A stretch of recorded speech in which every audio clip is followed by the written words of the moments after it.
নামাজ খুবই গুরুত্বপূর্ণ একটা ইবাদত। আমরা মনে করি না আমাদের সাথে জান্নাত জাহান্নামের কানেকশন আছে, অর্থাৎ মুমিন এবং কাফেরের পার্থক্য করে নামাজ।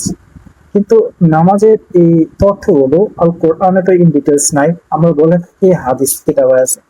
কিন্তু হাদিসের কিতাবে আসলে কিরকম ভাবে কি তথ্য আছে সেগুলো নিয়ে আমরা কখনো অ্যানালাইসিস করি না। আমি দুইটা হাদিস শেয়ার করবো, যে দুইটা হাদিস একটা আর একটা সংঘর্ষে, অথচ এগুলো নামাজের হাদিস বা সালাতের হাদিস। ইবনে মাজার 676 এবং 677 নম্বর দুইটা হাদিস।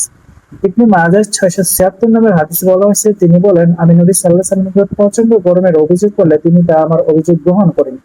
অর্থাৎ এখানে উদ্দেশ্যটা দেখেন, প্রচন্ড গরমে অভিযোগ করলে নবী সাল্লাল্লাহু আলাইহি ওয়াসাল্লাম তা গ্রহণ করেন।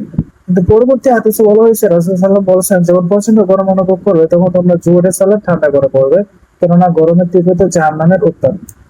জাহান্নামের উত্তাপে পড়ে আসে। এখানে আগের অভিযোগে বলা হয়েছে কি, যে প্রচন্ড গরমের জন্য যখন অভিযোগ করা হয়েছে তখন নবী সাল্লাল্লাহু আলাইহি ওয়াসাল্লাম তা গ্রহণ করে নাই। কিন্তু পরবর্তী হাদিসে বলা হয়েছে নবী সাল্লাল্লাহু আলাইহি ওয়াসাল্লাম প্রচন্ড গরমের কারণে জোহরের সালাত ঠান্ডা করে পড়তে বলছেন। তার মানে কি, দুপুরে যদি প্রচন্ড গরম থাকে, এই প্রচন্ড গরম যদি বিকাল পর্যন্ত থাকে, তাহলে আপনি ঠান্ডা করে বিকেলে পড়বেন জোহরের সালাত। বিষয়টা কি এরকম? কিন্তু হাদিসে কিন্তু বিষয়টা এরকমই বোঝাইতেছে। ওকে, তারপর আবার বলা হয়েছে, কেননা গরমের তীব্রতা জাহান্নামের উত্তাপ বিশেষ।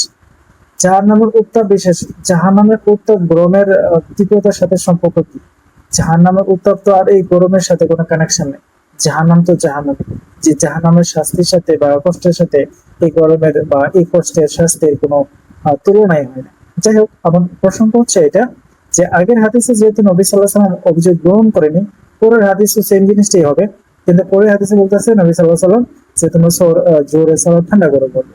তাহলে আগে হাদিসে অভিযোগ গ্রহণ করেনি কেন? তাহলে এই দুইটা হাদিসের মধ্যে কোন হাদিসটা সঠিক বা কোন হাদিসটা মিথ্যা?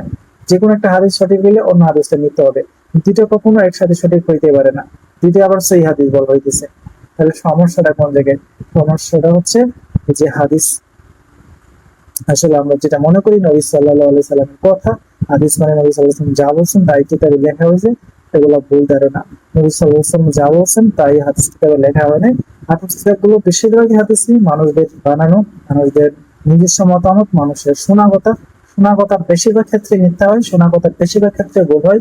আপনি নিজে যাচাই করে দেখেন শোনা কথা কতটুকু বিভ্রান্তিকর হয়ে থাকে। যে সময় কোনো তথ্য প্রযুক্তি ছিল না, যে সময় কোনো ইন্টারনেট ছিল না, সেই সময় শোনা কথাটা কতটুকু গ্রহণযোগ্য হইতে পারে বর্তমান সময়ে আইসে।